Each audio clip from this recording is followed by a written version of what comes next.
Yes, yes. It is time once again for the Saturday stream. Got it all wrong. Imagine that. How y'all doing? Hope it's a good weekend for you all. Hope you're enjoying. Yay, audio worked. Just got the intro wrong.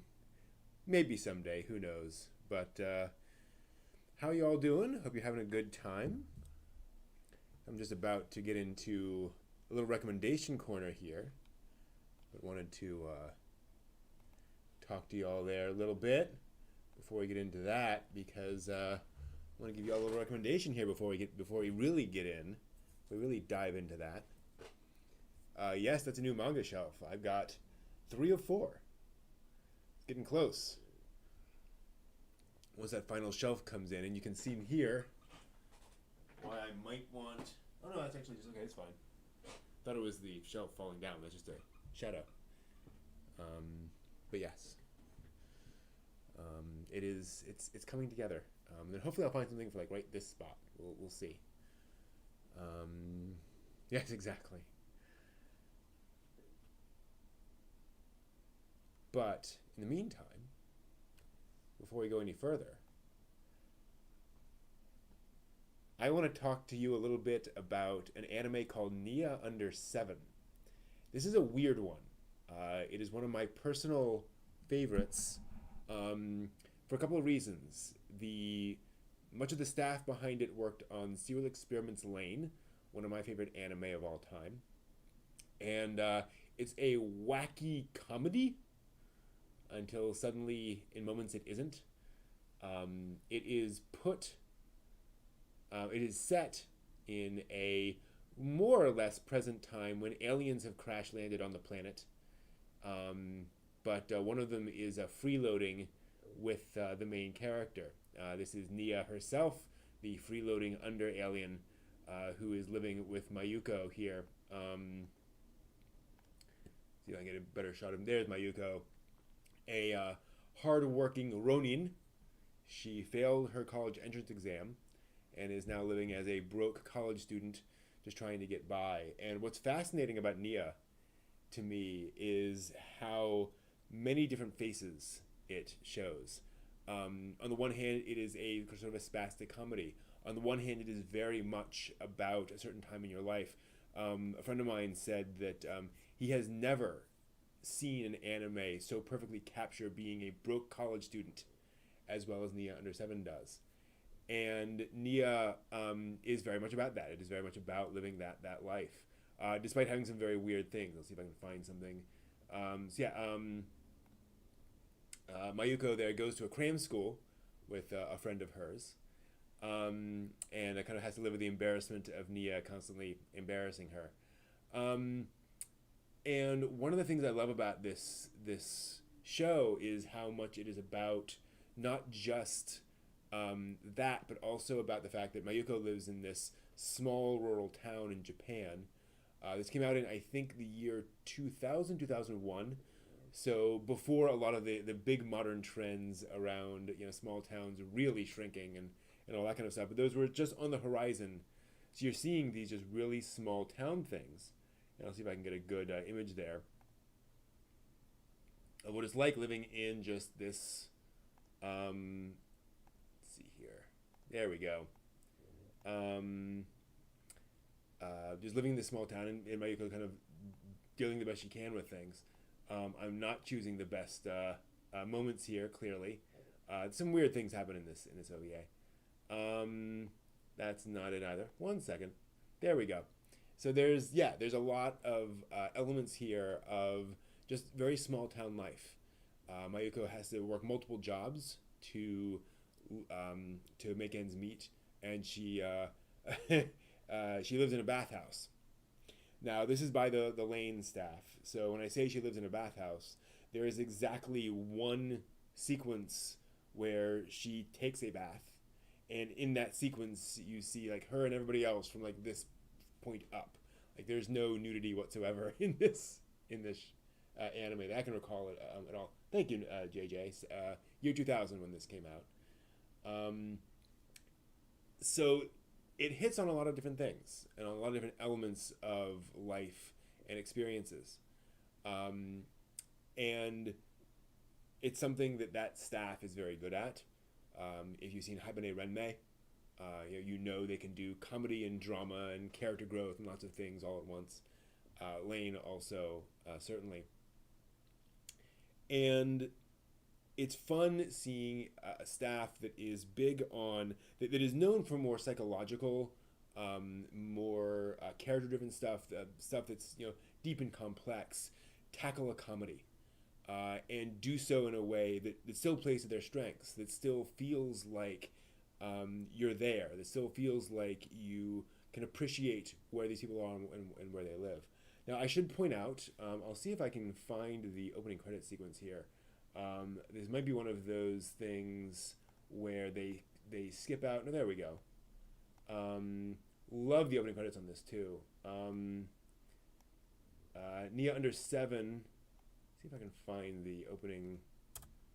See if we can get a little bit of the opening credits here. I just want to show you the opening. The logo. The actual subtitle Nia Under 7 is a domestic poor animation, and unfortunately VLC is not wanting to do that. Oh, it's frozen up. Okay. And that is very intentional. Anime is a very cheap medium in terms of just the amount of money that can go into it, and this is made at a time when anime budgets were particularly small.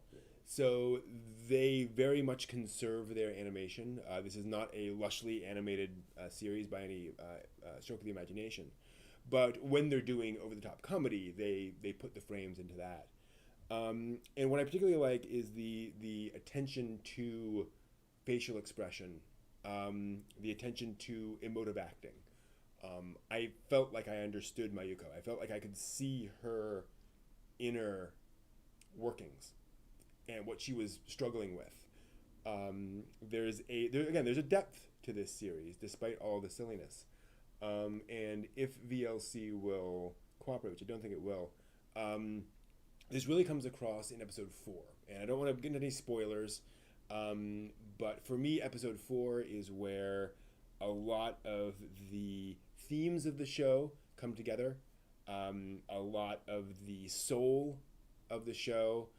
It's really its heart, what it's trying to get across, its emotions, and its values really come across well in episode 4, which is a quiet episode, really, which is about various characters interacting, and again, it's kind of remarkable that a show can take a simple episode where Mayuko is just kind of hanging out at this one spot and turn it into a character study in a really just fascinating way. So yeah, I love Nia Under 7. I just love this series. In spite of, and perhaps because of, all of the limitations that the staff had going into it. This is clearly not a show that was ever going to be hugely successful. It's just too weird, and it's too niche, really. But that's one of the reasons why I think it works so well, because it is very much of a piece. It is very much trying to do its own thing. And as such, I think it's charming in its own way.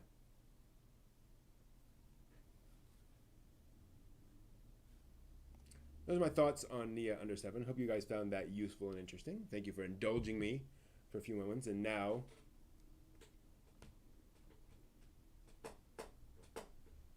oops. Yep.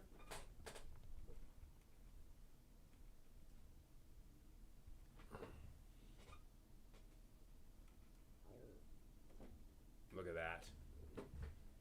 Look at that. Cool. Yeah, it's Nia is it's very oddball. It is not for everyone, but I think it is unique, precisely for that reason. So that's that. Really weird one. There is, as you probably saw from some of the clips, there is a really potentially problematic Indian character in there. They're sort of playing off of stereotypes, and it's hard because it's an Indian guy, like he runs a 7-Eleven, so it's kind of like, if you think that was it Apu, the character from The Simpsons, it's very much that thing where it is very much parodying the fact that people think that this is what Indian people are like, but it's clearly not trying to be like a stereotype in that way. It is it's playing around with stereotypes, but you might find that kind of an issue. Anyway, you know what I'm going to do so we're going to change things around a little bit. Before I get into the news, I want to do a little bit of an unboxing / unwrapping. You may see some stuff behind me, which I'm going to feature here today. But I thought what I'd do is I'd bring on today's guest, if you will. And we chat through that before we get to the news or anything else. Let me see if this works before I do that. So let me just transition over. One moment. If I can find that part of the window. There we go. And then I can... One sec. I know there's a way. I found a way. Nope. I said I found a way. But it didn't seem to be the way. One second. To hide all that stuff. One moment. Right. Pop out. There we go. Okay. Let me transition over there, and then hopefully. Whoops. That's not right either. There we go. JJ, you there? I'm here, and the digitizing of my face isn't too bad. So that's the way of it. Folks in the chat room, how is this coming through? Can you hear JJ okay? And how is like audio levels if you can? Yeah, 2 Brents, clones. Scary. Is it good enough for audio? Yeah. Sweet. All right, well, that's good. I got this thing dialed in now. I just got to not move. Exactly. That seems to stabilize the image better. So we just be really still. So I've got something really unusual for the giveaway this week. It's a book I just read this past week. It's kind of anime adjacent. It's a book called Fast Forward. It is a book on Hollywood, the Japanese, and the VCR wars. So this is a book about Sony and the Sony versus Universal case, where Sony tried to sue the Betamax out of existence so that there would be no VCR. Yeah, and it's all about like the history of Sony, Matsushita, JVC, all those hardware manufacturers, and it was written in 1987. So just like a few years after everything happened. It's very well written. It's easy to read. It's not stuffy. The author does a great job to sort of handling presenting all of the people involved as people who have their own, agendas and their own desires, and nobody. It doesn't do here's the hero and here is the villain, right? It's like, here is this person doing this, and here's that person doing that, and here's how they all came into conflict. So that will be I think I'm going to give away later on tonight, but that's not the only thing. So this is the July 2020 copy of Megami Magazine, which I ordered off of JList. I think it's Megami. Looks like Megami. Yeah, Megami Magazine. And I'm going to unwrap that right now. And we're going to see what's inside it. Oh my, I can only guess. I think I can show you Yes, I can show you the back, which I think shows all the posters inside. And good news for us, because I recognize a few of these characters.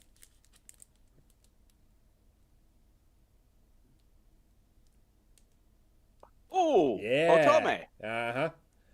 So we're going to see what's in here. So I'm going to go ahead and unwrap this. This is straight from, I think, JList or JBox or whatever. How do I unwrap this? Okay, tape. And y'all gonna have to help me because I don't know who all these characters are as we go through it. As I recall from Megami, there will be a handful of characters in their underwear, a handful of characters like, you know, completely naked, and then, you know, half the characters will just be normal. So this is this one giant big plastic bag. This is all in. I haven't actually gotten one of these in this form before. I've gotten like the individual magazines, but not like with all the stuff. So we've got magazine itself. That's adorable. What is that? Anyone know? It's not Popotan. Oh, Right? that's that's the little guild from Redive. Yeah. It's okay. the okay, yeah. All right. I'm gonna get to this later. This is a poster. This is a big poster. Is that Aria? That can't be Aria. No, it's not Aria.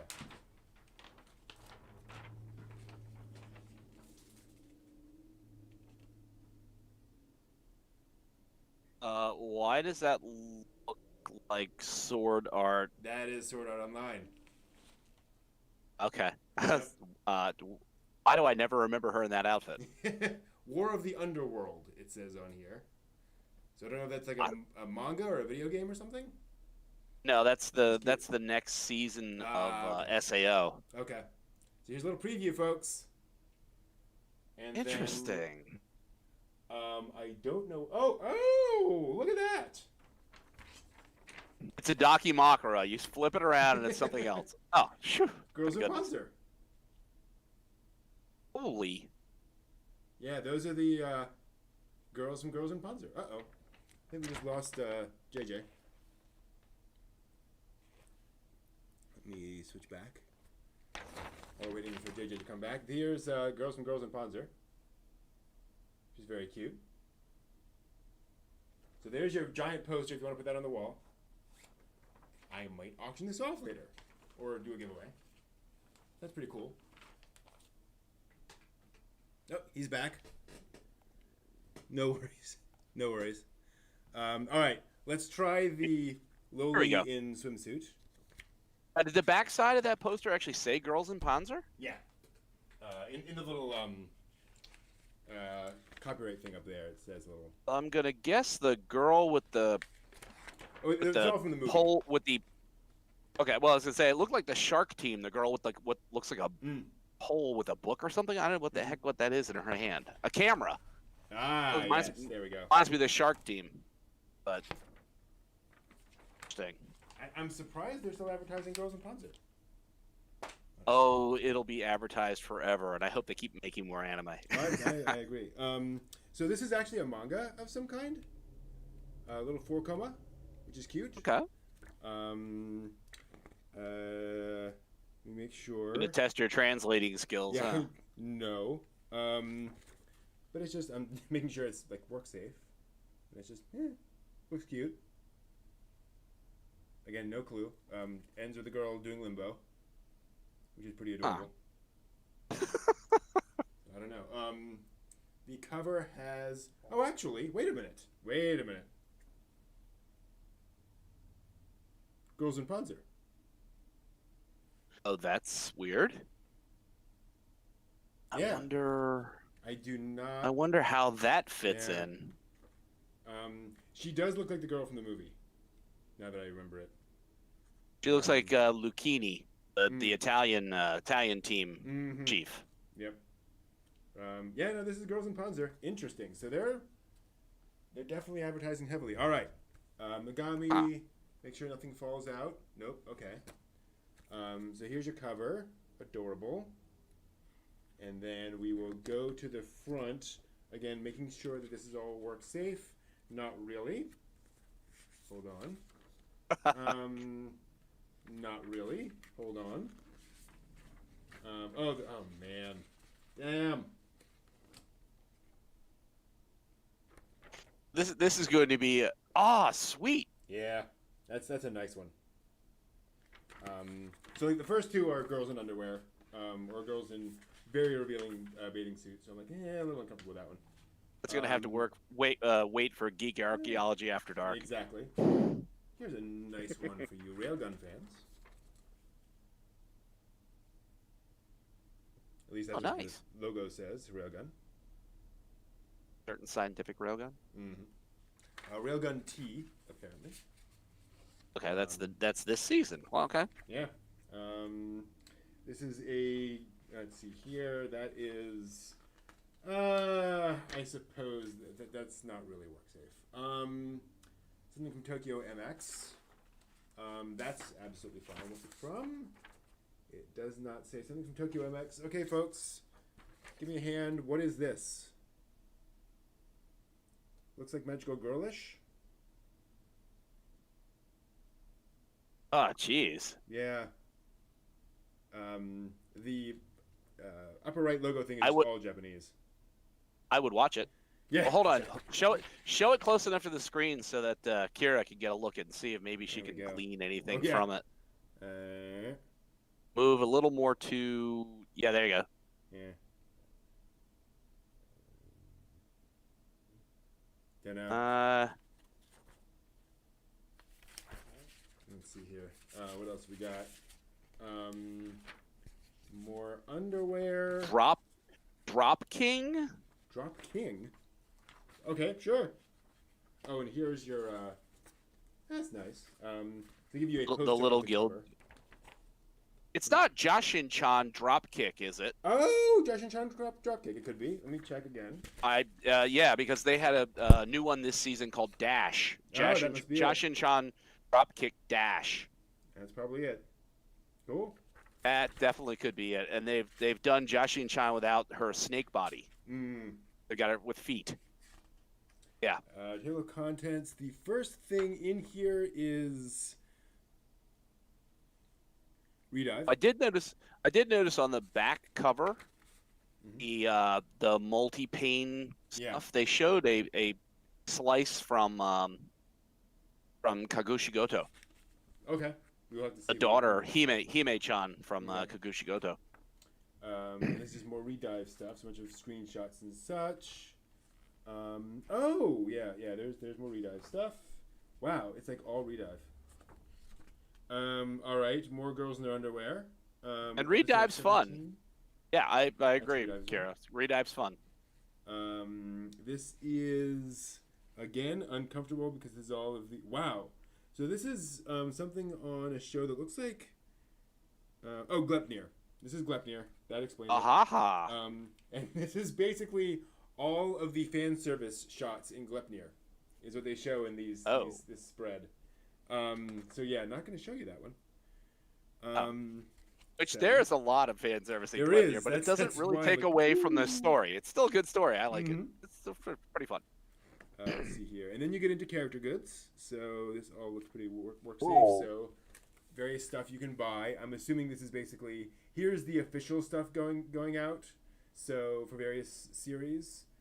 So if you come across stuff that doesn't look like this, you might be suspicious. That one is How to Raise a Boring Girlfriend, Saikano, the girl who in the red jacket and the white dress. Gotcha. Short skirt. That's Megumi Kato, I think. Obviously Rem. Yep. And then various figurines. Oh, I should not show you that one. I can. Okay, no, that's fine. It's just she's wearing a tan shirt, and it looked like she was not wearing anything. It's a fashion faux pas, not necessarily a nakedness faux pas. Exactly.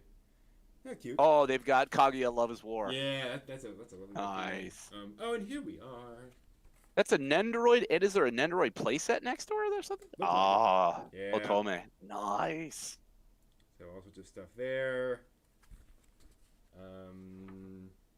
And then some more screenshots, some bunch of text, a profile. So I'm assuming this is a interview with somebody.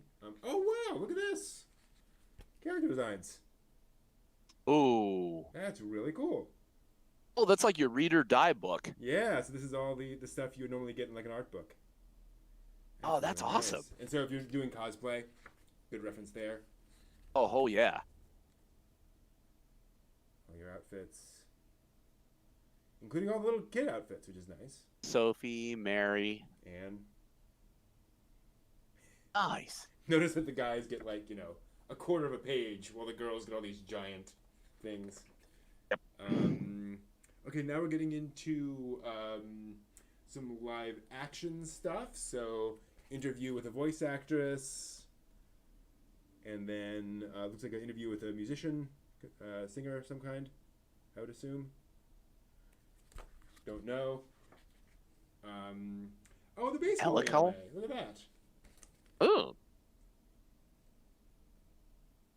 It's that baseball show from this season, whatever that was. Nice. Yeah, I didn't watch that either. Didn't watch it either, but I'm sure it's really good baseball. Okay, and here we get to some more posters. All right, so this one seems fine. Again, don't know what this is from. Magica Quartet.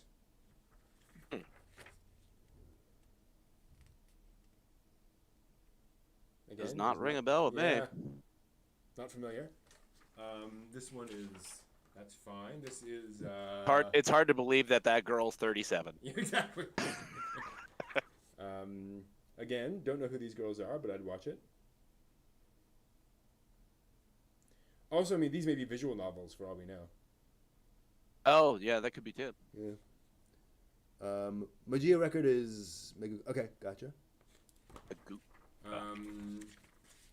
Yeah, I have no idea what that one is. Yeah. This is fairly salacious, but otherwise generally work safe. Again, don't know what it is. The back of that one is pretty funny too. All right. Yeah. No idea. No idea. I don't want. And this one is, oh yeah, that's fine. I mean, it's a swimsuit. But you see what I mean? It's like you can see the other one from the other side. Oh, definitely, yep. Not sure what this is though. It looks like Oh, it's the new season of Keijo. No, it's the new season of Keijo. Oh, okay. Yep, there we go. No, I'm kidding. I'm kidding. I don't know. This looks like a Juden-chan, but I may be wrong. Well, she has a naval symbol on her suit. Huh. Like a little anchor, Oh, yeah, so it right. could. I wonder if it could be like an Azure Lane or something like that. Yeah, it could be. And then what else have we got? We've got. Oh, this is more SAO. No, Princess Principal. Okay. Thought it was SAO. Wow, it's very wedding. Yeah. Cute. And then, man, what is this? This is one of the things I like about this is I'm like I come across all sorts of things I have no idea. They're standing in a microphone. They definitely look like they're kids. I don't know. You don't think they would have gone backwards to the one where the girl's doing voiceover work for adult stuff, would you? They wouldn't go backwards like what, 10 years for that? I don't think so. So it's got to be something current. No idea what would be current though. Yeah, could be an OVA. Very very likely. True. Trying not to mess anything up here. How did you come by getting this? Ordered online. Just random.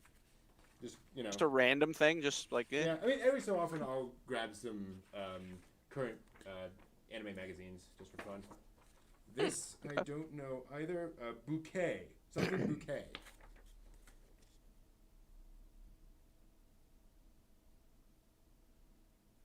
That doesn't ring a bell, Cheerful bouquet. I don't know, just something bouquet.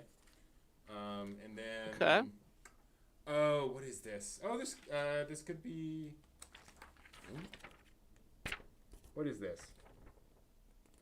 Kagushi Goto. Okay, that's it. That's Hime-chan. Mm-hmm. That's the mangaka's daughter. There we go. It's interesting they've got her in a swimsuit at her age, but okay. They sure do. Yep. Oh, boy. Mm-hmm. There you go. It's nicely done. It's I guess. anime. Yeah, there you go. Yeah, it's anime. That's the answer. More. Oh, that's interesting. Oh, that's cool. So, okay, I'm gonna show you this. here's, you know, the baseball anime, right? Yep. And there's Princess Nine. And there's Taisho Baseball Girls. This is all about various anime about girls' baseball teams. Oh, cool. That's a nice little feature there. Considering I've actually seen one of those. Always nice. And then Taisho Baseball Girls. And then here's more just general baseball anime stuff. So more, I guess, more anime with girl protagonists. Or with girls in them. Or baseball anime, rather. That's cool. And then we have something. Hachinan.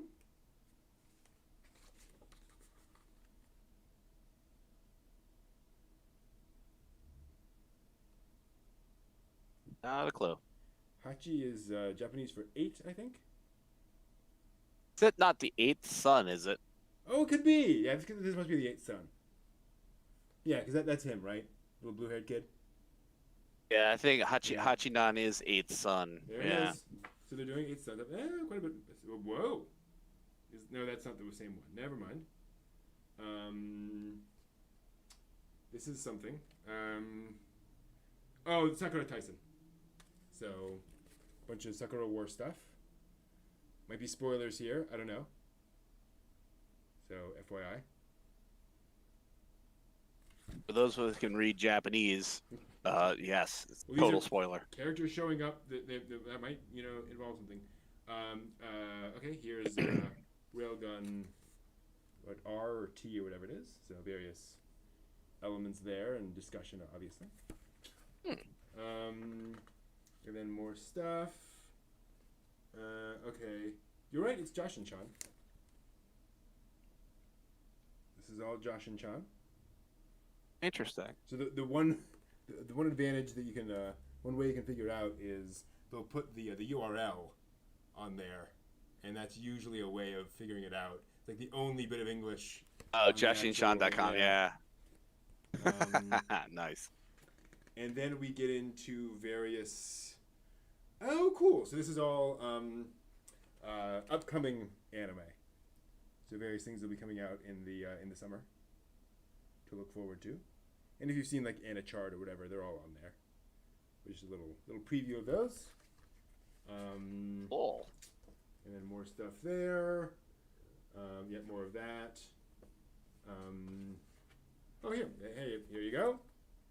Here's your Kakujigoto spread. Aww. Yeah. Sweet. Some character design stuff there as well. Burn the Witch. Oh, cool. Yeah. Oh, interesting. Here's some Hatsune Miku stuff. Colorful World? Is that a concert or something? That looks like a crossover. I've seen her LA concert and her Indonesia concert, and it still just floors me that they can do that. pjsekai.sega.jp. For a second there, I thought this was the black-haired girl from Madoka Magica, and I was like, that'd be a combination of things. Iku going into the Madoka world? Yeah, oh exactly. Boy, no. And here's our various like visual novel things, and video game sort of representations. The various bands. Vivid Bad games. Squad. more jump. Leonid. What the hell's that mean? They need lions, clearly. Apparently. And then I think this might.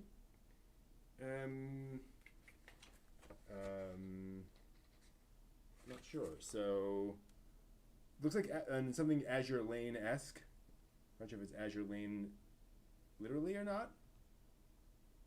But it looks like something on those lines. Does it have a URL down there again or anything? DMM Operation Black Ark. So, I don't know. And then, here's something I didn't think I'd see. Is that what I think? Ikitosen. An Ikitosen thing.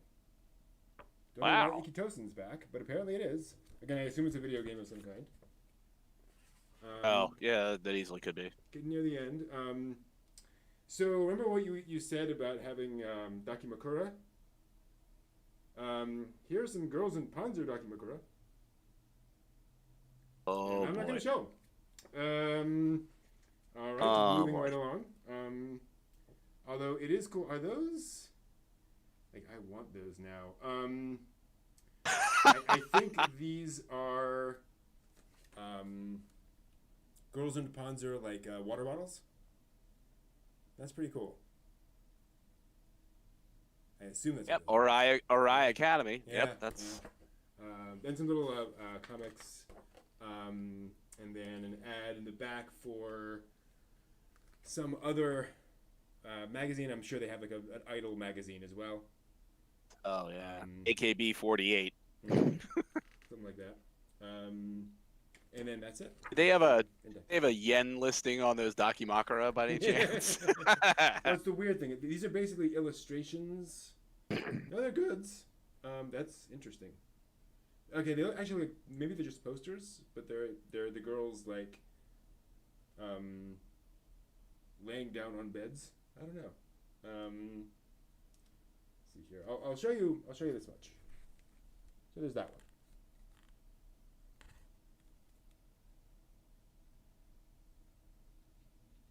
That's the Russian team Yep. leader. The others, like, they're not crazy. I want to be very cautious on YouTube. Yes. So Yes, yeah, that's it's what you get it's 20 of 10. It's not past 10. Oh. So that's what you get in one issue of Megami Magazine. If you are interested in such things, that is what you get. Let's, all the goods pages, I'm sure that's just going to be, oh boy, lots of spending. Yes. Lots of spending. Let me just flip back to that real quick, because it was kind of interesting to see what they would feature on a thing like that. Gosh, I might just cut out that Otome game stuff. Let's see here. Goods. Where were the goods? Show me the goods. There's the interviews. In a way, it's a real shame that the posters are double-sided. Mm-hmm. Because if you like both sides, you can't really display them. Why don't you just flip them over? You know? Just frequently flip them on the wall. There you go. Everyone can just swap Yep. them. Where are the Oh, goods? God. Where'd the goods go? This is embarrassing. Get one of those. Go to Michael's and get one of those clear frames. It's clear on both sides. Mm-hmm. Sandwich it in there, and then just flip the whole frame every month. There we go. There's all the baseball anime stuff, and that's a neat neat feature. Baseball anime with girl protagonists. Let's see here. Yep, those are girls in underwear. Like, it's not even swimsuits, it's girls. Okay, so there we go. So we've got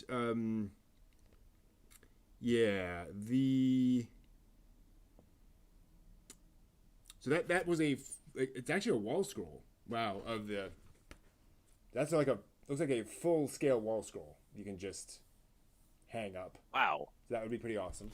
Which, I mean, 740, How to Raise a Boring Girlfriend. It was interesting. That That she's is, not that super great a character. 7,480 yen. You've got railgun pins. I don't see 600. Oh no, 1,600 yen. So okay. Pins from various other things. 715 yen. Yep. And then that REM thing. I assume that's a clear card. Not seeing prices on those. 495 yen. So those have got to be like just trading cards basically. A mug, so you can get a little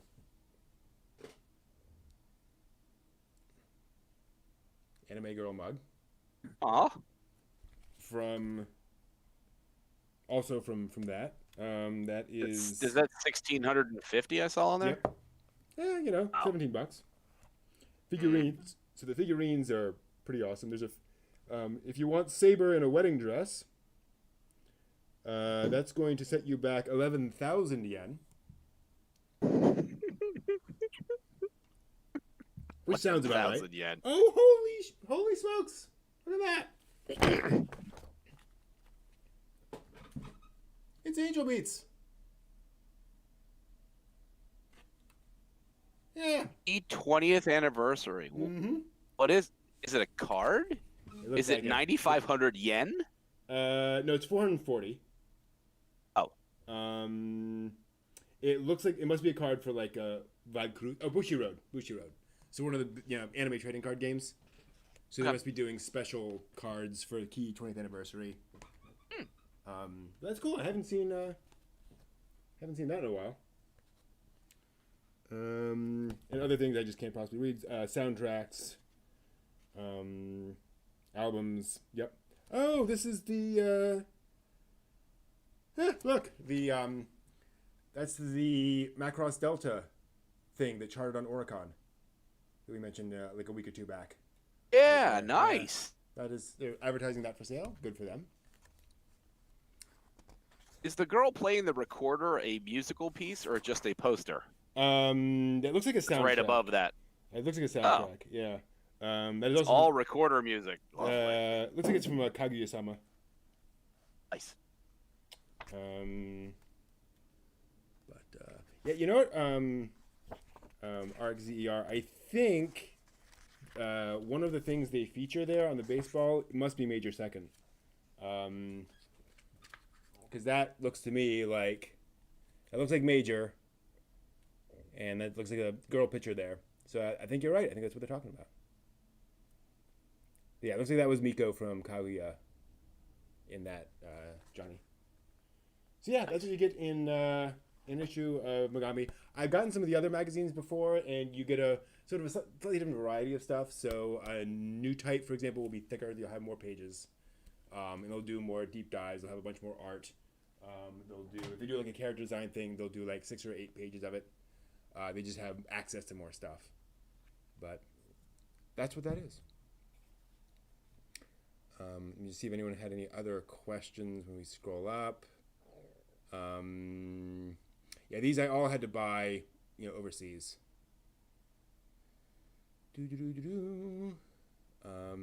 Probably could have gotten it at Otakon. Yeah, that's true. At the conventions. Yeah. If there were any. I'm still bitter. Let's see here. Good. Okay, all right. We're good on questions. I want to make sure of that. Sweet. So yeah, I might perhaps in future feature a few of these in the giveaways, but for today we're gonna give away this. So it is time, ladies and gentlemen. Can I lay this? I don't think I can lay this over you, unfortunately. There, JJ. A drum roll. Back to main. So we'll still be able to hear you, but I need to switch over to main so I can do the thing. I'm gonna roll the die of anime genres, ladies and gentlemen. Right here, die of death. It is rolled. We are on something. Here are the genres. Go ahead and throw in the chat the name of a genre. There we go. You tell me what genre I just rolled on the die. And whoever gets it will get to win that book. And I will ship it out wherever. No one's guessed it yet. Still waiting. I need music. Did I find some music for this? Yeah, I know I have music. I wonder if I can actually play it in a way that everyone can hear it. Oh well. Let me pull up.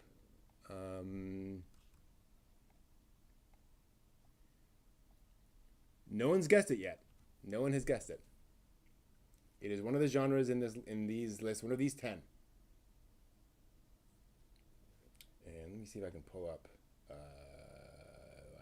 want media source. We're gonna grab giveaway.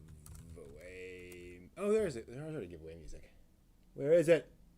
Where did I put it? I guess I have to add it.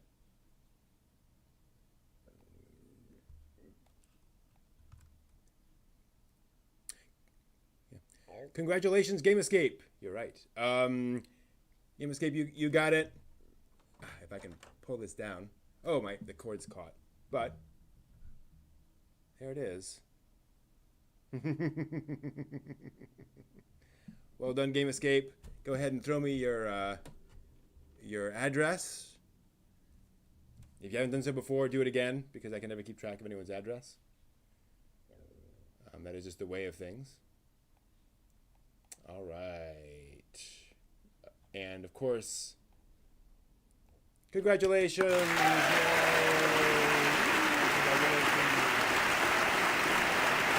Gotta do it. Shinji, get in the giveaway. Yeah, I really liked the book. It was worth watching, or worth reading, rather. Just a lot of interesting background as well. All right. That's that. Congratulations again, Game Escape. I'm going to switch over to the news. We're going to do the news here in a little bit. JJ, do you want to do you want to listen in?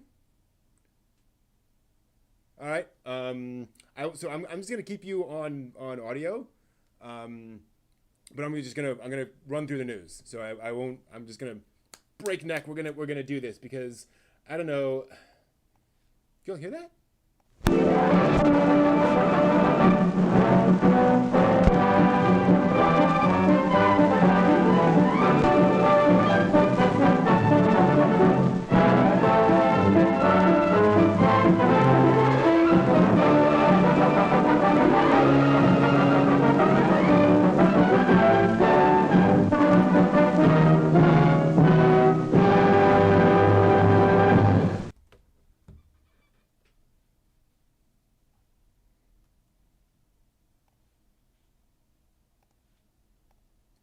JJ, you do not hear audio that I send out to people. So you will not get the audio from my end. Yeah. No worries.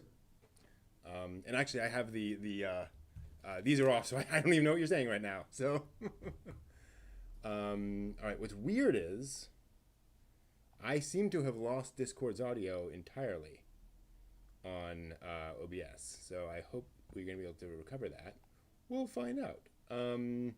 Meanwhile, let's just go ahead and do the thing.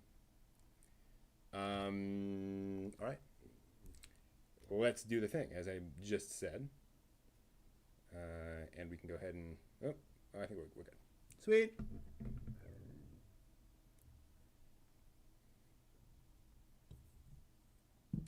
Hello, and welcome to the latest anime news for the week ending June 20th, 2020. It was confirmed this week that an anime adaptation is in the works for Ken Wakui's time leap thriller manga Tokyo Revengers. The television anime is set to premiere sometime in 2021.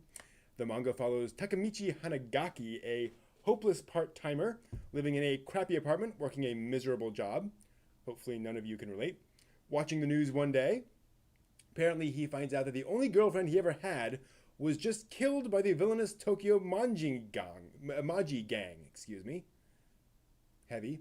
Following an incident at the train station, Takemichi suddenly finds himself transported 12 years back in time to his middle school days, where to save his girlfriend and change his future, he must now shoot for the top of Kanto's most vicious delinquent gang. So a little bit of a race meets GTO meets, I don't know. It's interesting. The manga began serialization in Kodansha's Weekly Shonen magazine back in 2017. 17 volumes of trade paperbacks have been released so far, with a total of more than 4 million copies printed. A live-action film adaptation is also in the works, announced back in February, and is set to release in Japan in October. So definitely a lot of interest around that one. Kanekawa announced this week that Kanai Neko's manga Bungo Stray Dogs 1, or Bungo Stray Dogs Oof, is inspiring a TV anime. The manga is obviously a spin-off of the Bungo Stray Dogs franchise and features cute, super deformed versions of the original manga's cast in comedic gag scenes. It launched on Katakawa's Young Ace Up manga website back in 2015 and had its 6th compilation book published last December. The original Bungo Stray Dogs manga debuted in 2012 and tells the story of an armed detective agency made up of real-life literary figures with unreal supernatural powers. So basically imagine the various characters from books all thrown together. It also inspired the anime adaptation itself, which began in 2016 and has so far had 3 seasons and 2 films. It's huge in Japan. Another spin-off anime was also announced this week. This one based on Yamishibai Japanese Ghost Stories, the TV short series. That original anime began back in 2013 and features a series of 6-minute horror stories based on Japanese urban legends in a modern setting. The new Ninja Collection anime will retain the horror and urban legend elements of the original, but will focus on a group of ninjas in modern-day Tokyo who use ancient techniques to wipe out the darkness enveloping people. So presumably they'll weave in the horror stories and then they sort of exorcise the problems themselves. The Yamishibai series also inspired another spin-off of horror shorts back in 2017 featuring picture show stories of strange and supernatural occurrences in our world, so you may have seen that.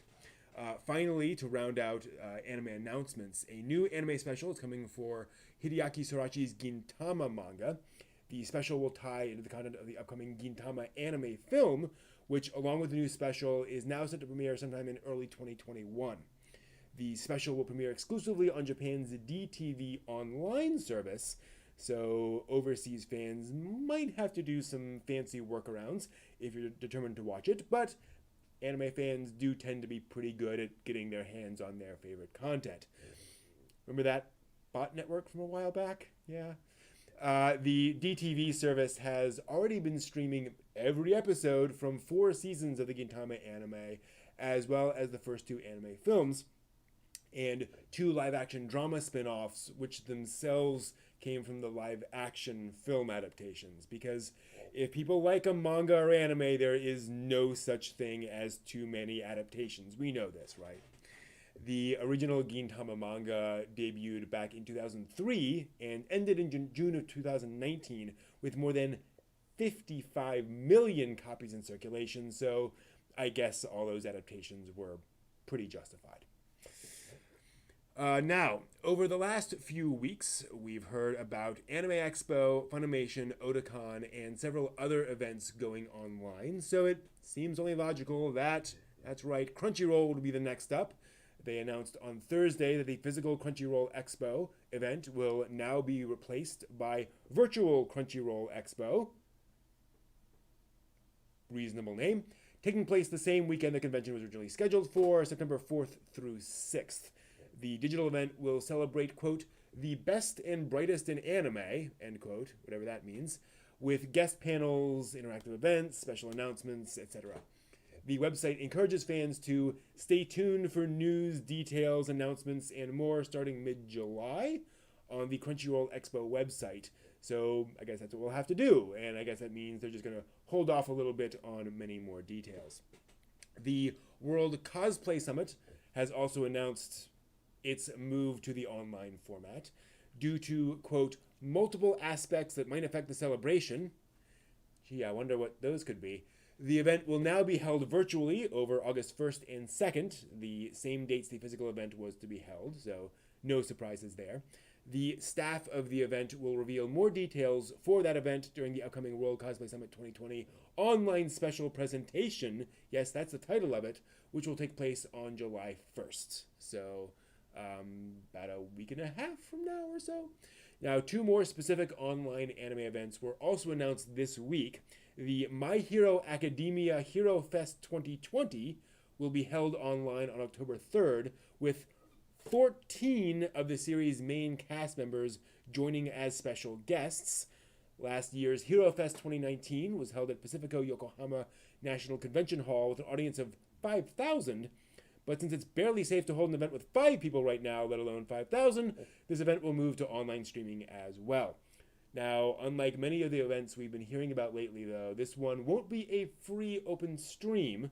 To apply for a ticket, yes, it's Japan, to apply for a ticket to the live stream, fans must use a special code that's included in the special edition DVD Blu-ray of the latest film in the series, which will release July 15th.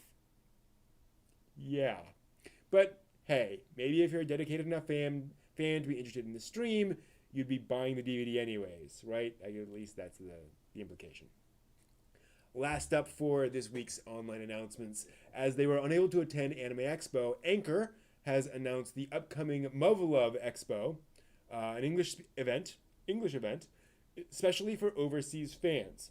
This is really cool. The event will take place July 1st and promises to be bigger and better than what the company would have put on for Anime Expo. Now, in the press release for the event, the staff promised that they'll be using, quote, the budget that we saved by not buying plane tickets, hotels, and overpriced sushi burritos at Anime Expo to bring fans of the franchise something truly special. Gotta love that. This will include information and announcements about Anchor's upcoming game projects, as well as rare merch and more. Ooh. They plan to announce more information on June 23rd, so just a few days from now. The teaser website even features a countdown to the release of more info, so fans of cute girls can count on that and can count down the seconds. As usual, links to that website and the other information on all the other online events are announced this week are down there in the doobly-doo below if you want to check them out for yourself. All right. Now, we've had our new anime announcements and our online convention announcements, right? Typical week. So, how about some new anime video games next? Two popular anime franchises have revealed upcoming video game adaptations this week, and I thought these are kind of fun. First up, a new game from the Konosuba franchise that sounds like it could be even wackier than the usual Konosuba craziness. 5PB, I think is how you pronounce that, and Mages revealed this week that a new fully voiced adventure game is headed to PlayStation 4 and Nintendo Switch in September. Subtitled, and I'm not making this up, Love for These Clothes of Desire. The game will feature a new story where, after finding a cursed clothes-making item, the main heroines of Konosuba have their personalities reversed. Darkness becomes ruthlessly sadistic, Megumin founds a Lolita Confederacy, and Aqua even becomes an actually competent goddess. This leaves Kazuma to find a way to make clothes that satisfy their new desires and return them to normal. The gameplay will feature quests of gathering materials and making clothes for the girls, and presumably seeing them changing clothes. So if you're a fan of Konosuba, and or you're a tailor, keep an eye out for this one in September. Also announced this week, a new game for Nintendo Switch based on the Zoids Wild franchise. That's right. There haven't been many details released about the game yet, but we do know it's set to release sometime this winter. Its theme will be remodeling, with players being able to create their own customized Zoid, and really character customization is always a big drawing point in video games, so I'm sure that alone has some fans sold. And it does kind of make sense. The Zoids Wild branch of the classic anime mech series began in 2018 and has so far included anime, manga, a line of model kits, of course, and a previous Nintendo Switch game. So, more of that, it looks like. This week also brings one more new game announcement of a slightly different kind. Toei Animation and 81 Plus announced on Friday that they begun a collaboration with the goal of producing novel games. Not visual novels, novel games. The first game coming out of the collaboration will be Clear World, a sci-fi adventure game that's slated to launch for PC in September. Takahiro of Akagami ga Kill and Yuki Yuna is a Hero will be writing the game's plot, with Ryo Yasumoto, episode scriptwriter of Steins Gate Zero, writing the scenario. Interesting. The game's story is set in 2047, where the need for new energy sources has driven humanity to explore the ocean floor. 11 utopian cities have been built beneath the sea, with only an elite few living inside. Boy, where'd they get that one from? Inside one such city, the titular Clear World, we find protagonist Mito Gionji, who helps out with his uncle's private investigation agency, and Because he's an anime protagonist, one such investigation takes him to a dark warehouse where he meets, can you guess? That's right, a mysterious girl! Ah. To find out what happens next, because we sure can't guess, we'll have to wait a little longer, but if sci-fi visual novels are your type of thing, watch for this one in September of this year. Now, as we all adjust to the new order of the world, everyone has been finding new ways to do their jobs and hobbies, and to collaborate with their peers. This week's entry in that ongoing endeavor is the Manga Day-to-Day project, which launched on Monday. Excuse me. Sorry. The project will be a daily relay between established manga artists, and quite a lot of them as of now. The project advertised more than 100 artists will be participating. The initiative was started with the goal of exploring life during COVID-19, and will post a new manga strip by one of the artists each day. The first strip was drawn by Ashita no Joe creator Tetsuya Chiba, pretty high bar there, and it opens with him thinking about the dangers of COVID-19 and trying to figure out what he will draw. Eventually, he draws a picture of a yokai called Amabie. According to the legend, if disease spreads, people who are shown a picture of the Amabie will be cured, so hopefully that means that all the readers of the manga will stay safe and healthy. Thanks, Chiba-sensei. The project is organized by Kodansha's online Comic Days service. Other manga artists who will be participating include Princess Jellyfish's Akiko Higashimura and Paro Itagaki of Beastars, among the many, many others. The daily manga are posted on the @Manga Day Today Twitter account, so if you want to keep up with the project, head over there. That is all the news for this week. Thank you for watching. See you next week.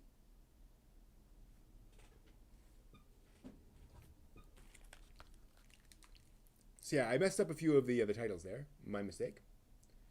That's a bit interesting. 1 second. I seem to have lost audio from JJ. Oh, I hear you now. That's no, I don't, wait. I hear you, but I don't see you in OBS. Let's just see what happens. Transitioning back. Can anyone hear JJ? JJ, speak. Hello. Testing. Hello. Uh-oh. I hope we haven't hit that same issue we were having before, where it dies after a while. A 20-minute die out. Yeah, we'll find out here in a minute. Era hears me. Oh, it just popped up again. Okay, hears me. Interesting. Aha! Okay, so... Yeah, I appealed to the yokai that's in charge of audio feeds. There we go. And it cured the audio feed. No idea how that works, but that's fine. Exactly. Interesting. The other weird thing is for some reason, my YouTube chat thing is not refreshing. That's unusual. 1 second while I scroll up to see if the news is happy. I may have to do your YouTube chat. Yeah, I can see it's not scrolling at the bottom of the screen. The chat box is progressing, but your chat view is not. My chat view is not, and I don't see a way I might be able to. 1 second. Weird. I'm gonna try that. There we go. Just had to reset. So that's the news. What do we want to talk about? You want to talk about the hopeless part-timer who stumbles across this mysterious girl? Yamishibai. Did you see any of Yamishibai? Yes. What did you think? And it creeped the hell out of me. Mm-hmm.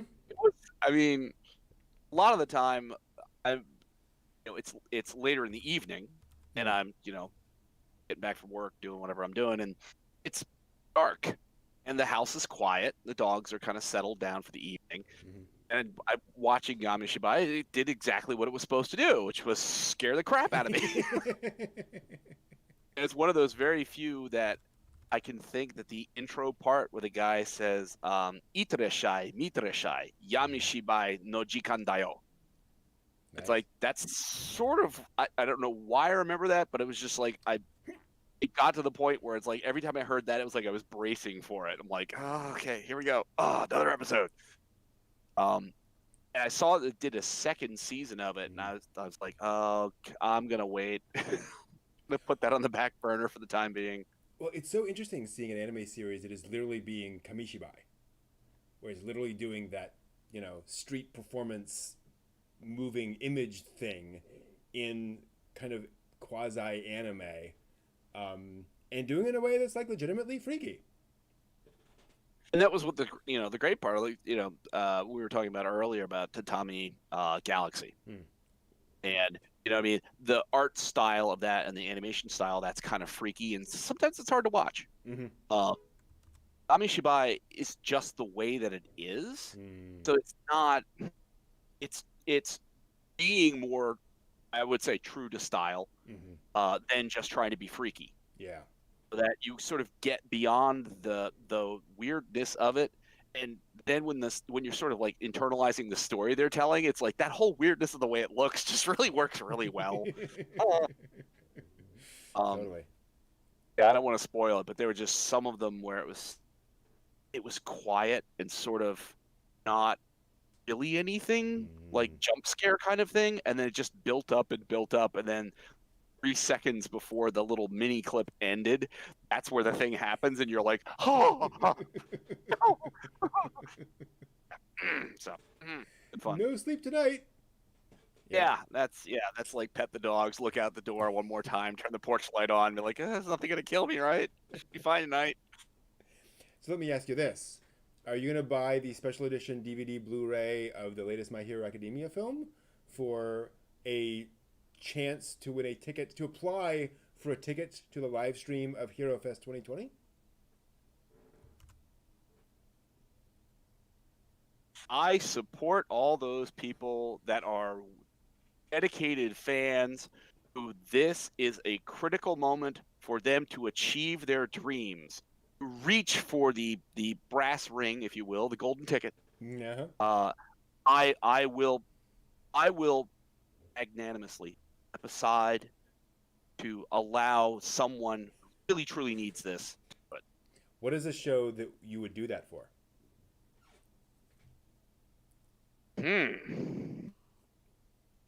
Wow. There's not much I can think of, I'll be honest.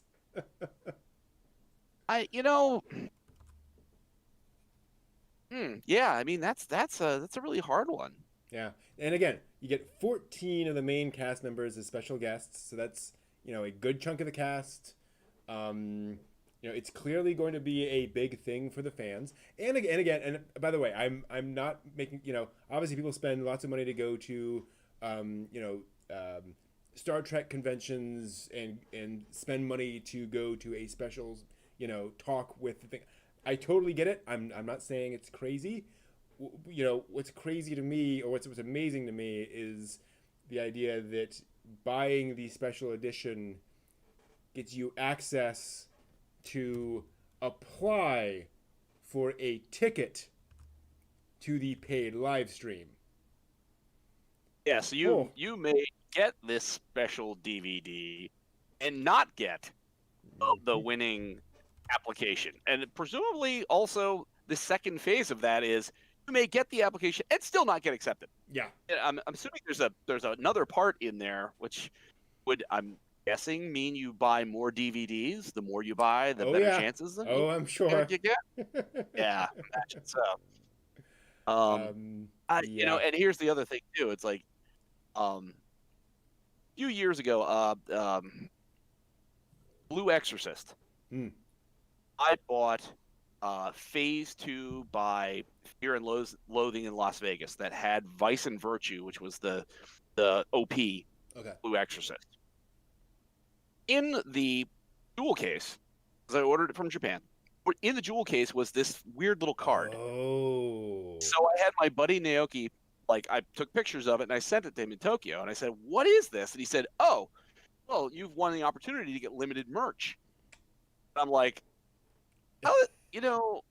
there's no way for me to identify this stuff just by my own because I don't read or speak. Mm-hmm. So somebody who's buying this DVD, maybe and getting importing it, and maybe they win a chance. There's going to be 14 people from that series who probably are not going to have really good grasp on what you speak enough to be able for you to interact effectively. Mm-hmm. Yeah. I mean, because it's not like you've won a chance to speak with the English-speaking cast necessarily. No. Where you could actually ask each individual person a question about how they feel about it. It's like you're going to have to, assuming, rely on their translation service to help you. We don't even know if you can ask them questions. Oh, so you just watch it. As far as we know, it is just an online streaming event that you're just watching. Well, nuts to that. I want to ask a question, damn it. Oh, like every anime con that I've been to where somebody asks Monica Real, it's like, so what did you think about delivering line blah blah blah from episode 3, part 67A?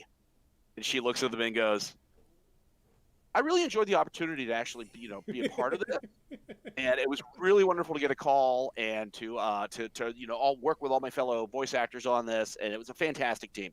Mm-hmm. Like, now I know where all the Shatner jokes come from, where it's like, you ever kissed anybody? I mean, what do you people do with your lives?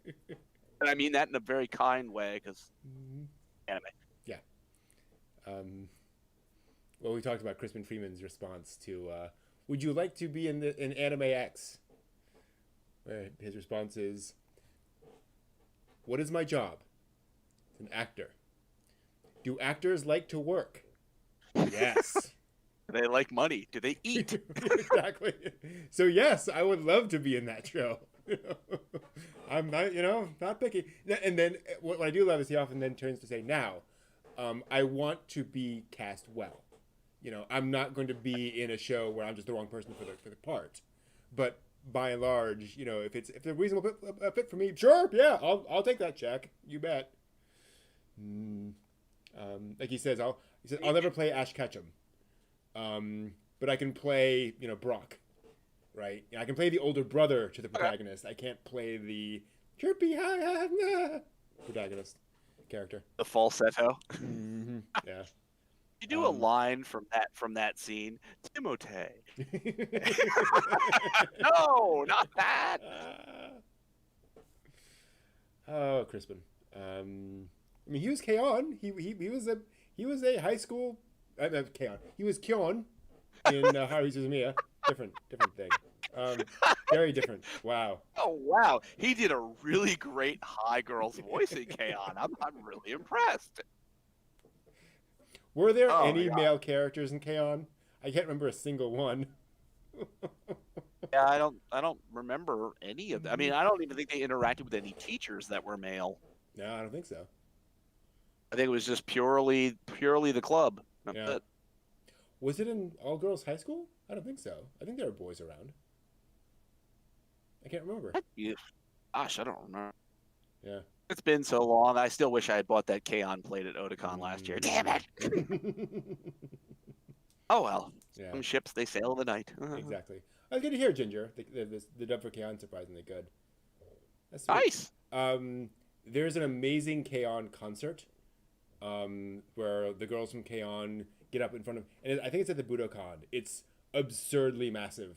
And it's the 4 voice actresses all up there with instruments, and, the girl playing Riku is on the drums, and the girls playing the guitars are holding guitars.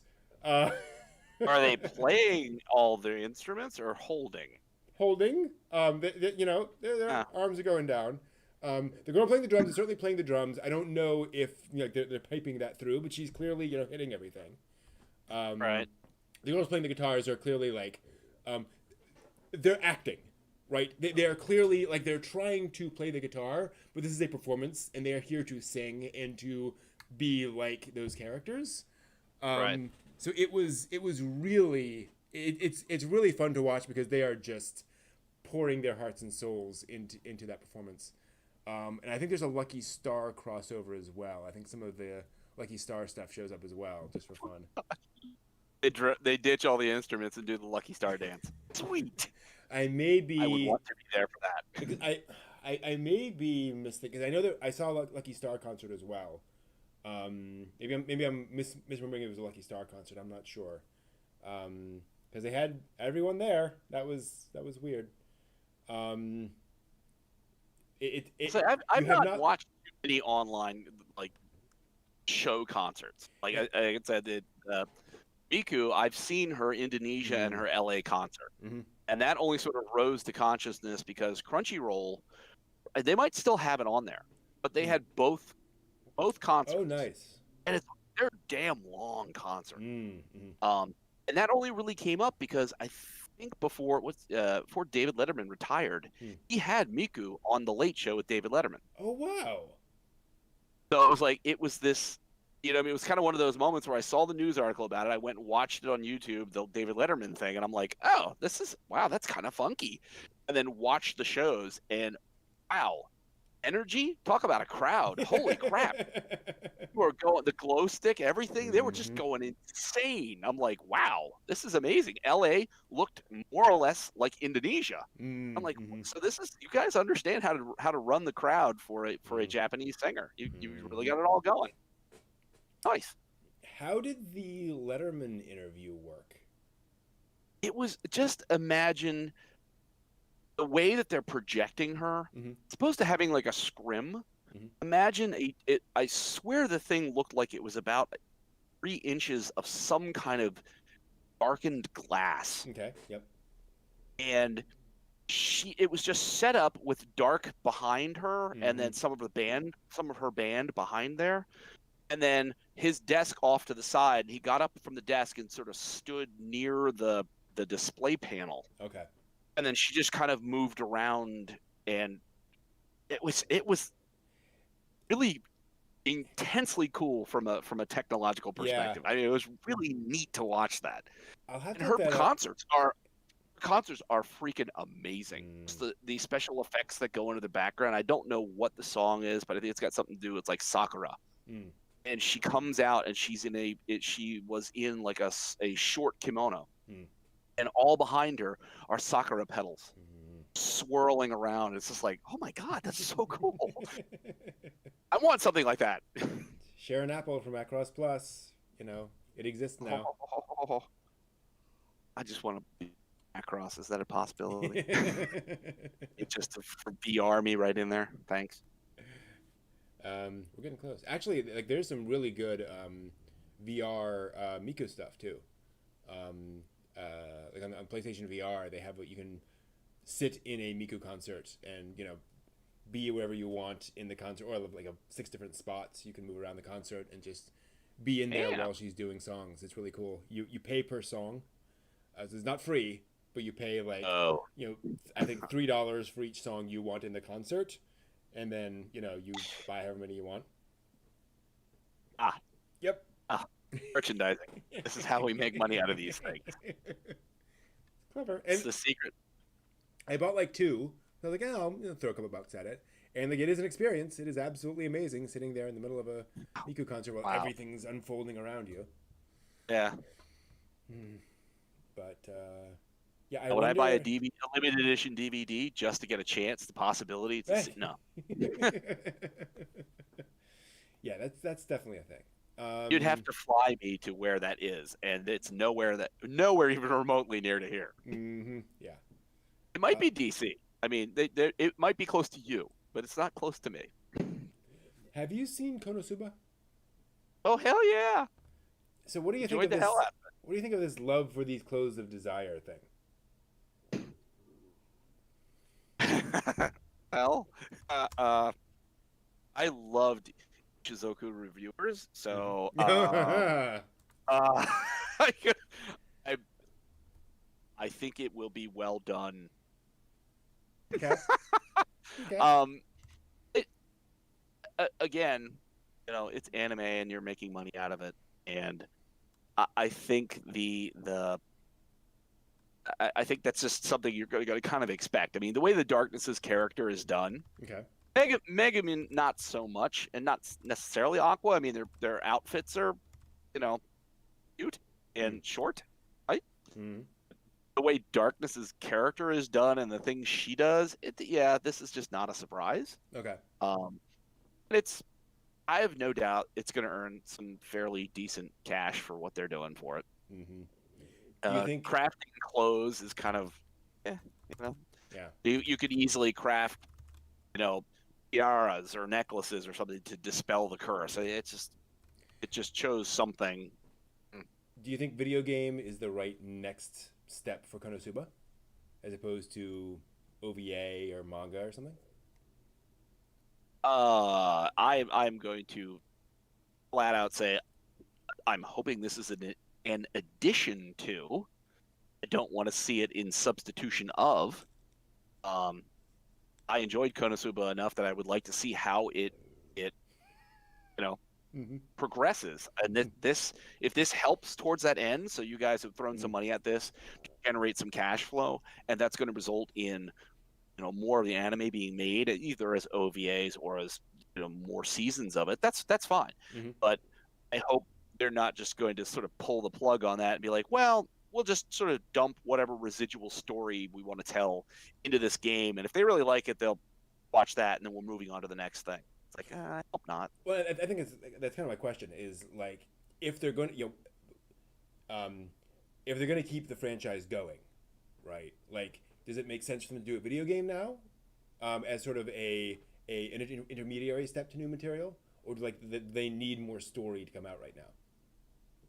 Well, if you look at like Girls in Panzer being part of your book for J List, Girls in Panzer, like, it pops up periodically in anime form, in OVA form, in movie form, it goes back to the game form that it came from. There's new sections to the game added. There's new DLC kind of things that come out for it.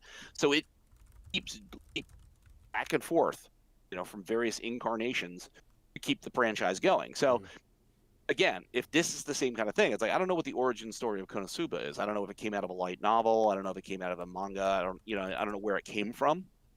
But if you're sort of wrapping this all together to create, a sphere of multi opportunities for income and multiple opportunities to the franchise forward, then hell yeah, go for it. It is a series of light novels. Okay. Started as web novels back in 2012. Web novel. Wow. Okay. Yeah. Actually, 6-volume novel series, web novel series looks like, and then they're now on volume 17 of the light novels. Actually, I take that back. It looks like they just finished. Oh, okay. All right. So the web novels, 6 volumes of that over the course of 2012 to 2013. Then a 17-volume light novel series from 2013 to 2020. And then Konosuba, An Explosion on This Wonderful World, a 3-volume novel series, 2014 to 2015. Then the manga, which is still ongoing, starting in 2014, 11 volumes of that. Yep. TV series, another light novel spinoff, another manga. There is another light novel series, started in August of 2017, that is currently on volume 7 and ongoing. So good. They're attacking this from multiple directions. That's a good thing. And that's not counting other manga adaptations and such. But yeah, anime obviously. Yeah. So as a part of the continuing franchise, fine. Yeah. I very much doubt that they've got that much stuff going on. I very much doubt they're going to kill the goose that laid the golden egg with a turkey of a video game that just throws all the story out and says, we're done. Bye. It does feel like Konosuba has become one of the, maybe not major franchises, but one of the significant ongoing franchises of the past 5 years or so, where it's just, they keep on, chugging out more of it. Well, it certainly keeps cropping up in a way that so many people have seen parts of it. True. But I can't say that necessarily it's the talked about show. Yeah. You know what I mean? It's like there are a lot of other shows that get the sort of talked about for better or for worse. Evangelion. And, the Evangelion movie. But Konosuba always is out there being talked about, and it's, at least the discussions I've heard, it's talked about favorably. I don't think I've run across anybody who hated it. Run across people who thought it was okay and dropped it. Mm-hmm. But That's an interesting point. I think it's I think Konosuba is uncontroversial. You know, it's just it's a light, fun series. Folks just keep up with it. I think it's a nice filler is maybe not the perfect word, but it's just one of those series where you have the highs over here, and then you watch some Konosuba, and that's great and that's fun, and then you finish that chunk of it and you move on to other things. I think it sounds like a good franchise just for those feel good vibes. Right. Well, the Konosuba plays with darknesses kind of thing. Mm-hmm. But they do a fairly good job at sort of walking that tightrope that they don't. She's not, she's not done up in like rope torture, in like really revealing kind of things. It's like they keep it sort of salacious, but not like, oh, we've crossed the line. So you still, and I've told you this before. It's like there's some shows that are great lunchtime shows. Mm-hmm. Got 30 minutes or so. You can watch it. You can enjoy it. You can have a good laugh. You can have a moment. And then that's it. And I mean, you're not left scratching your head. You're not left going, why did I waste my time? It was totally that. Mm-hmm. It's totally a nice 23 minutes that you can sit down and just enjoy it, have a good time, move on to the next thing that you're doing for the day. Yep. It's like they nailed that pretty well. Yeah, that's great. It's interesting how hard it is to do that long term. You'll get an occasional series that will do that, like for where you get one show, one season, and you're done. And then you get shows that try to do that, but then falter one way or the other. And it's interesting that you don't get a lot of just I think Non Biori is a great example of one of those just nice fun series. They could have made 10 seasons of Non Biori, right? Like there's nothing preventing that, but it just didn't work out for whatever reason. I think Konosuba's worked out. Well, Non Biori, I think for a show, and I'm certainly like Eurocamp. I'm really looking forward to the next season of Eurocamp. Mm-hmm. And it's purely the fact that it's anime that I think saves those rare relaxing shows, because if you tried to Gintama or One Piece, Non Biori, or Eurocamp, people would be like, thanks. It's like there's a sort of gentle, lovely middle run that you need to have some highs and some lows, and that that you want to come back to that. So you give too much at one time, people are gonna be like, nah, I'm not all that interested. Mm-hmm. You know what I mean? So it's like Eurocamp, I watched the first season, adored it. Mm-hmm. I watched the OVAs or supports they had out last season. Yeah. Or it might have been the bridge. It might have been this winter. Yeah, last year, this year. Yeah. Yeah. And then at some point in time, Eurocamp 2 is coming out. And it's like, because it's anime, it takes so much time to get it all done. You know what I mean? It's like, that's the break you need in that. Speaking of Evangelion, I think it's one of the reasons why they were so brilliant to do movies. Because Anno clearly Anno wanted to go back and rethink Evangelion, right? Like, he had new ideas for Evangelion. He could have just redone the series, 26 episodes, right? Remade it from scratch. He could very easily have done that. I can't watch it twice. Come on. But instead, he makes 4 movies spread out over 18 years, however long it's been. And so every movie is a spike, right? And everybody talks about it. It's the biggest thing for, 6 months a year. And that kind of, fades away. And they announce the next movie. And it builds up and builds up and builds up. And so you get this constant, cycle of interest. Whereas, if he'd done a TV series, obviously it would have been controversial and people would have talked about it a long time. But, you don't get that everlasting, interest. Yeah. And it's like, too much of a good thing is a bad thing. Mm-hmm. Yeah. So, that occurs to me with, Konosuba. It's, it keeps going. There's bits and pieces here and there, but it's not overwhelming you in any one particular place and way. Mm-hmm. It's like that's just again, I unlimited love to everybody who's a total One Piece fan, that's total Naruto fan, all those long running series. That's just I have mad respect for people that can watch it from 1 to episode 900. Mm-hmm. Yeah. Because as you well know, there's so many animes that you can watch 2 or 3 episodes, and then it's like, well, there's another one I have to watch 2 or 3, so that just sort of drifts away into the hundreds of anime that you're watching. Mm-hmm. It's like, Yeah. So there you go. Mm-hmm. Totally. And Ginger Gaiden, I miss Euro Camp too. Yeah. I have a shirt coming. It's in the Hobby Link Japan warehouse, waiting.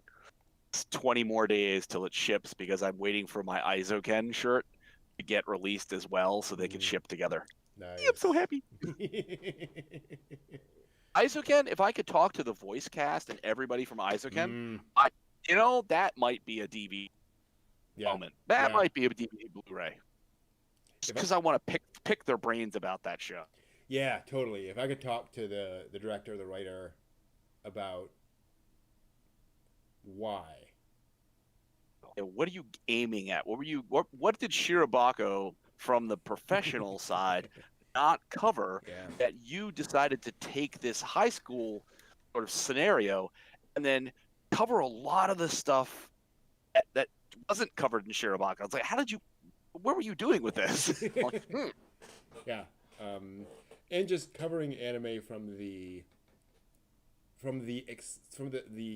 perspective of the joy of it, the excitement of just creation, is really interesting. And I mean, every anime I've seen that touches on that or that talks about animation has that aspect to it. But Shirobako is definitely gets across the fact that it's a business and it's tiring and it's not easy. Animation Runner Kuromi it's a screwball comedy, so it's very different. But Ezoken is absolutely it is pure adolescent joy. Well, it kind of made me wonder. I'll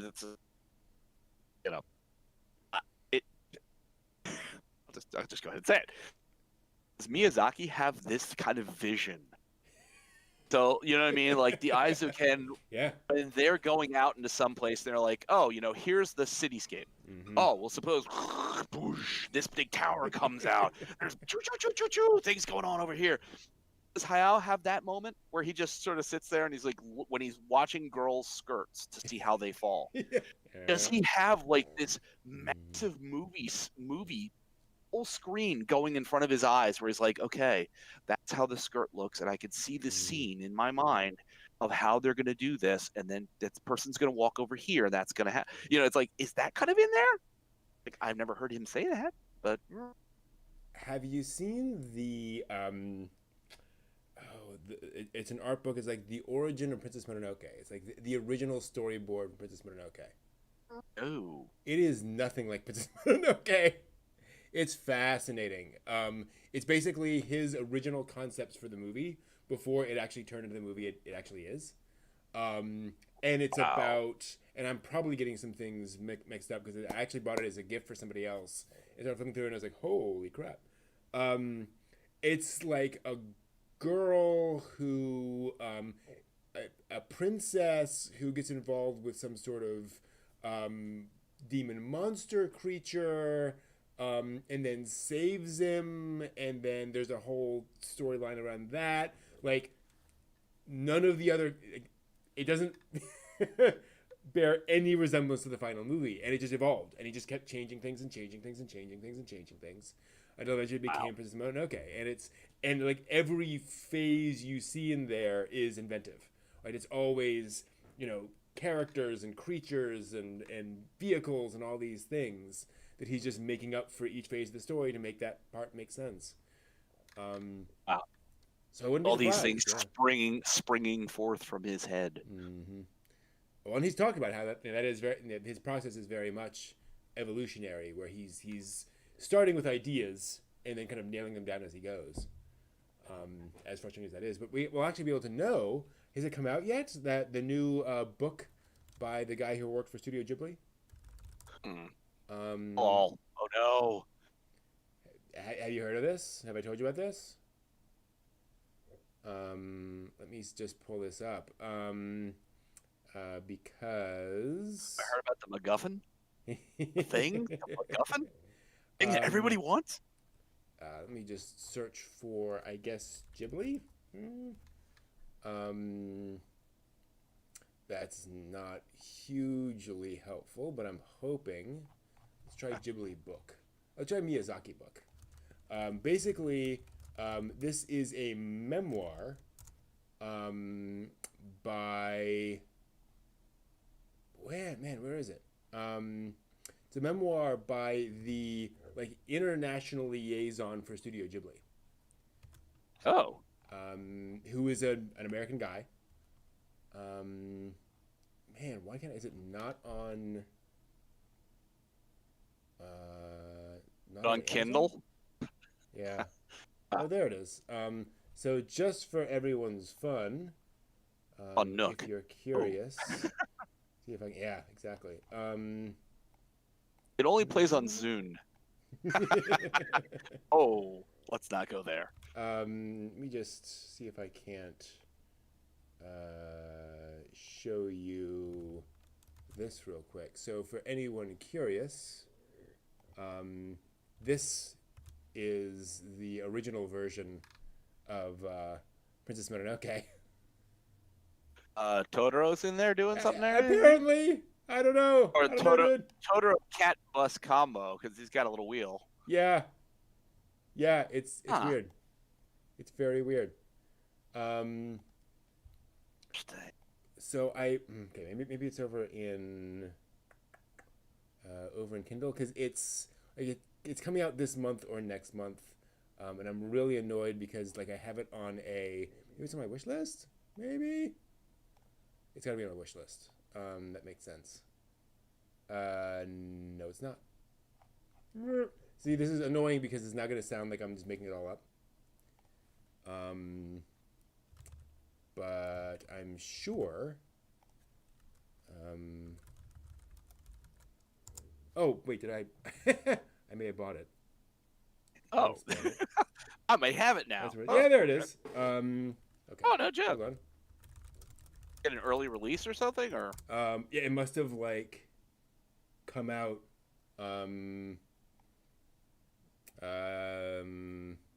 Yeah, it came out. So just so folks can have it see on it. auto purchase or something. Yeah, that's not what I wanted.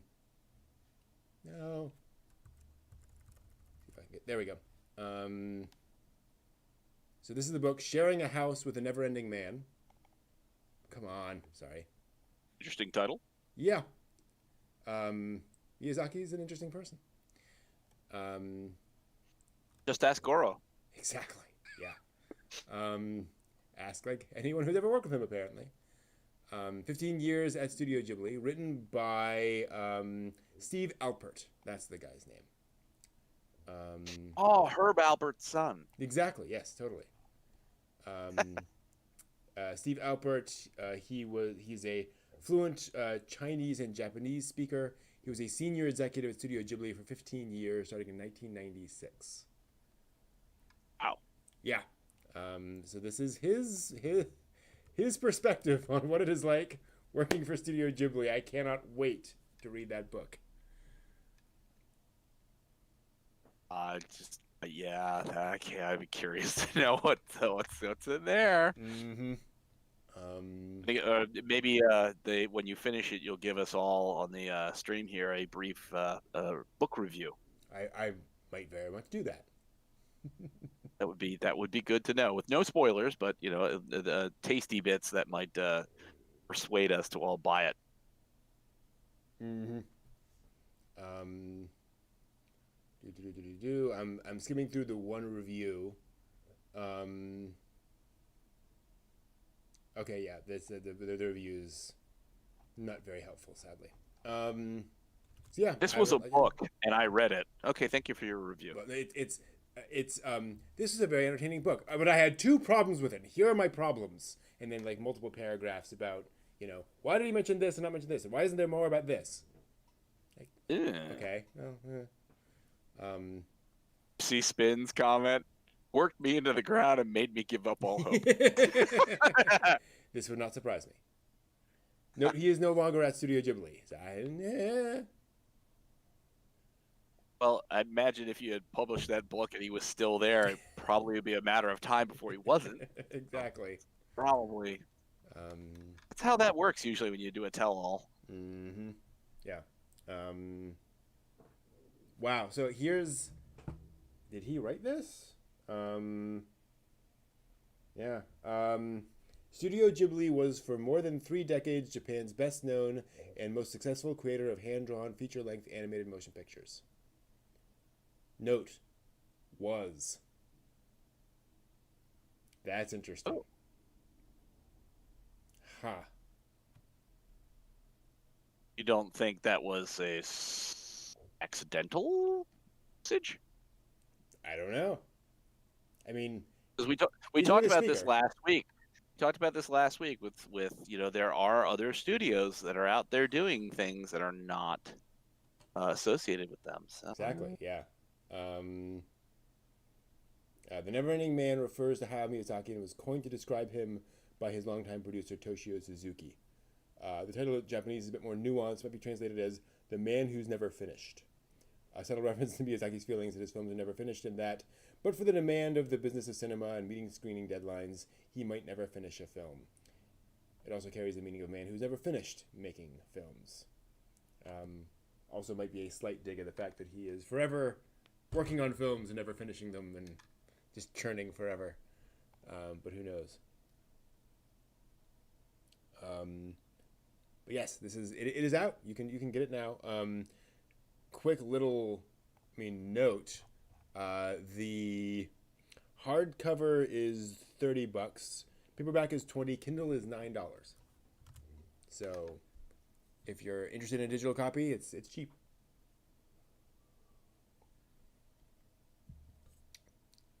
The coffee table copy for $30 is a little.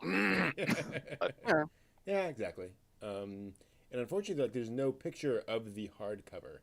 There's just a, not even a picture of the book. It's just clearly the digital file of the cover. So I don't know how nice and glossy that hardcover is. Oh. Yeah. Who knows? Yeah. Just search for Sharing a House with the Never-Ending Man on your favorite bookstore of choice, and you will find it. Cool. Is there anything else you want to talk about? Whoops. I can't think of too much. I'm still trying to finish all Otome. I'm trying to finish the last episode. I've been holding out to make sure that I can watch that. Redive, I'm waiting for the last of that. Tower of God, waiting for the last of that. So it's this upcoming week, I'm going to be watching a lot of last episodes of things and seeing how that rolls. The Gleipnir, I think, is also coming up to the last episode this week because I saw the My Anime list. People are already reviewing the last episode. It's okay, don't tell me. I want to hear it. From the first episode, Redive looked like it was a relaxing lunch anime. Is that what it was? What it ended up being? Is so far, yeah. Okay. And it's there's some storyline behind it, and there's no way that they're going to be able to wrap that this upcoming week. Mm-hmm. Back that statement up. It can come to a very Japanese ending, which if you suspend your need for an actual ending, your ambiguity tolerance is really engaged. That's a possibility. It could be just done. They've brought up a lot of different things that are going on in the background of the show. So getting this light, fluffy, kind of goofy thing over top, and then a lot of different dark threads that are underneath it. Okay. That I don't know how that's gonna pan out. Mm-hmm. So I'm expecting and hoping that we're going to get to the final episode, and then it'll be okay, thank you very much. See you next season. I'll be yay! Although that said, I did rewatch something. I blasted through a 12 episode, and they got to the final episode. Oh, Into Another World with my smartphone. Isekai no smartphone, whatever. Yeah. I blasted through that again because I thought it was fun. People hate that show, but it was fun. I was, it's just enjoyable. It's stupid watching. Yeah. The very last episode, they have the credits are all done, and they have a little card that shows up at the end, and they make this comment, be like, "Oh, well, my future vision, I can see that he actually has, such and such happened." And there's like this little card that shows the main characters and other people you don't see in the anime. And that was like 5 years ago. So there's, they were hoping that was like their little fishing lure, being like, here we go. Here's some of the plot for the second season. Yeah, that manga's still ongoing. I don't know. I don't know what happened to it, but I don't think there's ever going to be a second season. Read the manga. Yeah, that's the only solution to this problem. So, we're going to see what happens when we get to end of Redive. Is like whether they put up the little title card and say, "Hey, see us season 2," and then we never hear from it again. Yeah, could be. It doesn't seem to have made sorry. No, go ahead. It doesn't seem to have made a huge splash, so I think it's kind of, in the middle there. A nice watch. Yeah.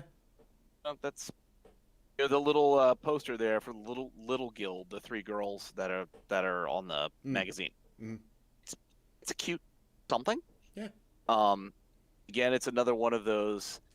That's a string to the story, and the question is, where does that play out? But you need to have episodes to play that out and see where it goes. So, I don't know. Gotcha. Unfortunately, I have no anime history this week because the only item of anime history this week is the premiere of 1001 Nights, which was the first adult-oriented anime film. And so I'm going to figure out how to explain that in a way that is like the first ever. Yeah. Okay. They didn't have like Yami Shibai kind of things with like little sliding static pictures. Be like, hey, here we go. Slide one in, slide one out. Hey. Not that I know of. No, this was the first one like aimed squarely at adults. Wow. And like that went to general release. In America. What year? As well. 69. It inspired Fritz the Cat. Say what? It inspired Fritz the Cat. No, it did not. Yeah. But yeah, I mean, it was a thing. I've not seen it, but I will figure out another way of explaining that on YouTube in a way that will not, offend the YouTube gods. Well, it's past 10, so the Geek Archaeology After Dark is in full effect. I have to, make it in such a way that I can then broadcast it as an actual video on the channel. Yeah, that's good. Okay, good point. So yeah, I'm taken. I'm taken. So we'll figure it out. I actually found an image I'm very happy with, but it's also kind of risque, so I may have to cut back on that a little bit, but we'll see. It's time to deploy the magic fog. cover up things. There you go. So yeah, we'll figure that out. But also it's like, okay, yeah, that existed, and it bombed at the box office, unfortunately. So it was kind of a note for the history books, but not really a particularly influential thing. Osamu Tezuka was involved though, so hey, you have that. How was he involved in? He directed just with. Oh boy. Yeah. Was he hurting for cash that week or something? Yeah, I mean, he wanted to push the medium forward. He wanted to show the anime wasn't just for kids, the animation wasn't just for kids, and he was like, nope, I'm gonna do an adaptation of 1001 Nights with all the sexy bits in it. He did Cleopatra too, which did the same thing. You just see this sales. Tezuka, baby, I got an idea for you. It's the greatest idea ever. It's gonna go places. Your name will be famous throughout the land. I Oh boy. think was 1001 Nights. 1001 Nights. I think, and I know it came out. It came out in 1970. It received an X rating. Ow. In America. Huh. Oh my. Well. And I should probably mention this because the thing is that it basically became lost media for a very long time. It did that poorly. That just no one kept any copies of the English version, like the English release. Okay. And in May of this year, Discotek announced that they found a copy and restored the English dub and release it on Blu-ray along with the Japanese version. The English dub version was cut down a little bit, or somewhat. So we will actually be getting a legit release of 1001 Nights at some point. Wow. I wonder if the English dub is any good. Or is it like just, it's like horrible wooden reading. 1969, I'm not holding out great hope.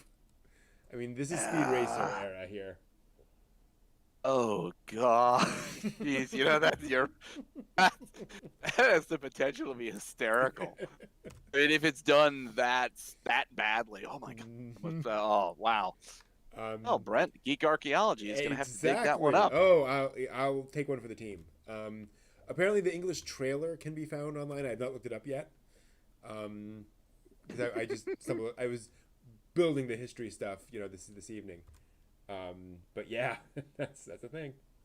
According to Wikipedia, now, an X-rated cartoon did not seem to appeal to an audience in 1969. Who knew? Literally, when did Fritz the Cat come out? Wasn't that it was mid 70s? Or was that late 60s too? 72. Okay, well that's generally about the same time. Yeah, a couple years. It's not. I didn't find Fritz the Cat to be like super hardcore. Is this one really that far off the map for it to, So I did a screen share, or I did an image search, and there weren't a lot of like safe for work screenshots of it. Oh. Oh, wow. I don't know. Interesting. That's very interesting. Mm-hmm. Why would Tezuka want to? Expanding the medium is one thing. Like Anne of Green Gables, Heidi, great works of literature. Why would this be something that you choose to be like, yeah, let's go into this direction? How else? It's like an odd choice. Anne of Green Gables is a kid's thing. You're not going to break out of the kids' medium by adapting children's literature. You could have done Midsummer Night's Dream. That's got some sort of adultish kind of things in it. You could have done Hamlet. There's other things. The Pillow Book. Tale of Princess Kaguya, or whatever. A number of those that you could adapt.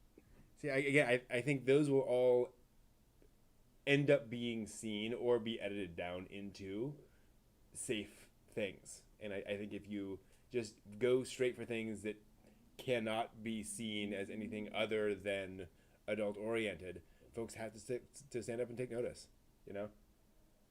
And they did, by staying away in droves. Mm-hmm. Yeah. This...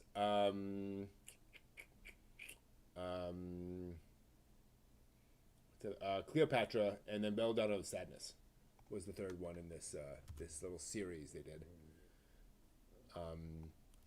And Belladonna is a trip, and I will let everyone know, if Unagi Observer is down there, he knows because he watched this recently.